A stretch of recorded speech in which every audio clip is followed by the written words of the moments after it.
Hello बच्चों, चलिए प्रश्न को पढ़ते हैं और समझते हैं।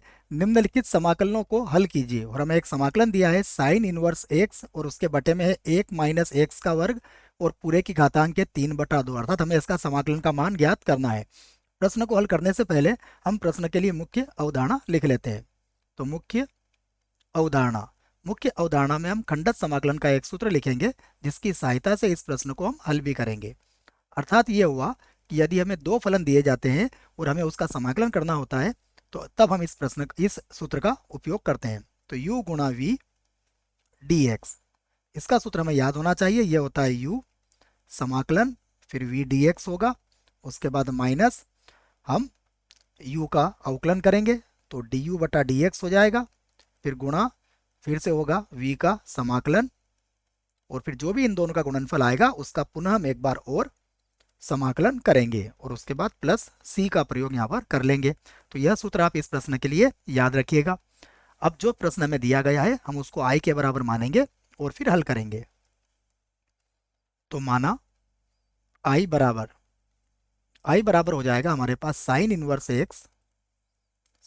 इनवर्स एक्स और बटे में है 1 - एक्स का वर्ग और पूरे की घातांक है 3/2, और यहाँ पर कितना हो जाएगा dx। तो अब देखिए हम इसको ऐसा भी लिख सकते हैं, ये होगा साइन इनवर्स एक्स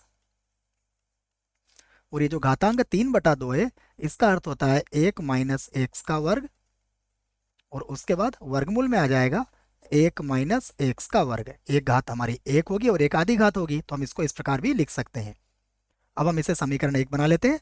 ऐसा लिखने के पीछे हमारा कारण यह है कि हमें पता है कि साइन इनवर्स एक्स का जो अवकलन होता है वो 1/वर्गमूल 1 - एक्स स्क्वायर के बराबर होता है। अब हम यहाँ पर मान लेते हैं। तो माना साइन इनवर्स एक्स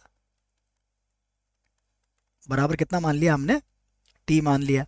यदि साइन इनवर्स एक्स को टी मानेंगे और इसका अवकलन करेंगे एक्स के सापेक्ष, तो ये हो जाएगा 1 और वर्गमूल के अंदर कितना आ जाएगा 1 - एक्स का वर्ग, और इधर डी टी बटा डी एक्स होगा। तो यदि हम डी एक्स को इधर लाते हैं तो ये मान किसके बराबर हो जाएगा, डी टी के बराबर हो जाएगा।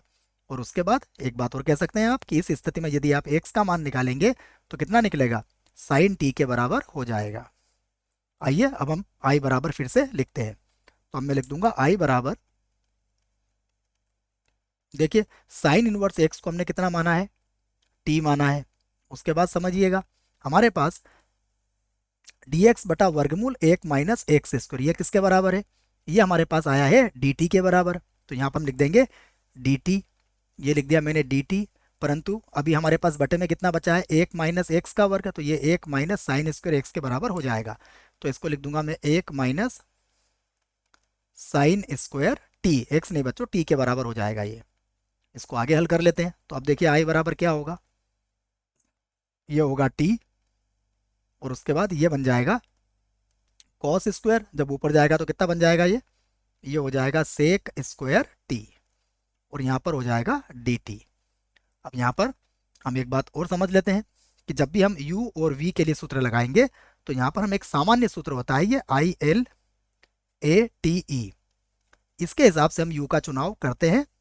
मैं ज़्यादातर सवालों में बच्चों, अधिकतम सवालों में हम इसका उपयोग कर सकते हैं।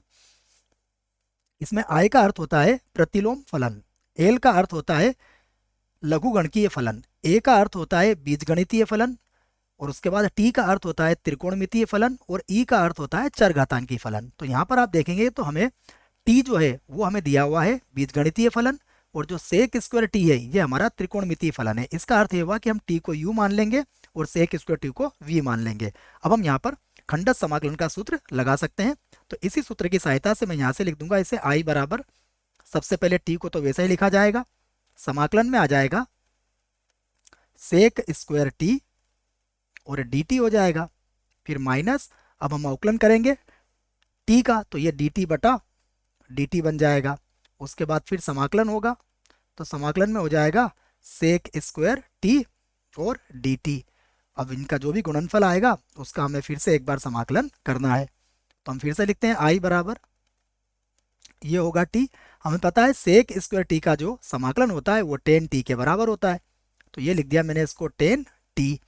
उसके बाद माइनस देखिए dt बटा dt तो किसके बराबर हो जाएगा, 1 के बराबर, और सेक स्क्वायर टी का समाकलन क्या होगा, 10t, क्योंकि 10x का अवकलन होता है सेक स्क्वायर एक्स।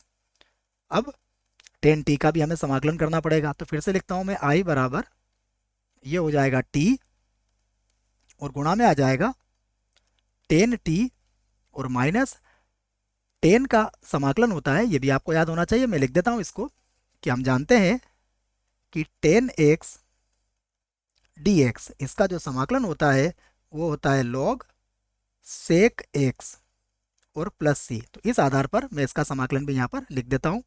तो इसका समाकलन होगा log और ये बन जाएगा सेक और यहाँ पर आ जाएगा t। log का आधार e होगा, याद रखें आप, और प्लस हो गया हमारे पास c। अब हम यहाँ पर इसको आगे हल कर लेते हैं। देखो अब यहाँ पर i बराबर हम t का मान रख लेते हैं।